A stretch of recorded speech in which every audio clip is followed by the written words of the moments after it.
I'm here with Mistress Finn, an apothecary in a late 14th century, early 15th century tent.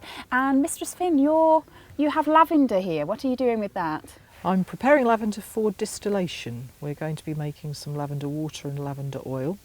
It's important at this time of year that we do prepare our materia medica, because come January time the flowers won't be available, but we are still going to have a need for lavender water and lavender oil, both for treating linens and for treating wounds. Okay, because it's smelling wonderful here as well. I wish there was It's very calming, isn't smell it, and sunsy, soothing. yeah, it is. Would you like me to explain the process? Yes, please. And also, what was it that the lavender, when you say dressing wounds, what were the benefits of putting lavender on the wound? It's antiseptic, it's antibiotic, and we know from the modern trials that wounds heal with less scarring and far faster.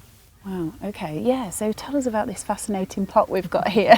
Well, this is an Alembic. This is technology that came to us with the returning Crusader Knights, and it's a still, effectively.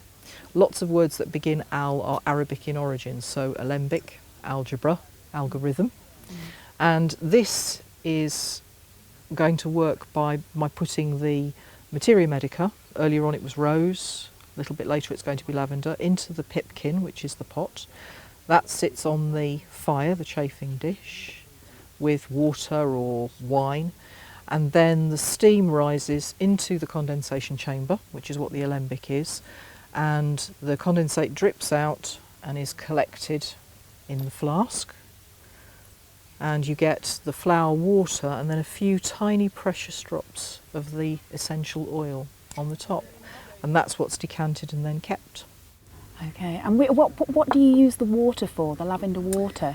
So washing and applying to linens, because it's very calming, it's very soothing. We still use it in our bedding today, don't we? On the pillow to help you sleep. That's right. Yeah, that's great. Thank you very much. Thank you for your information today.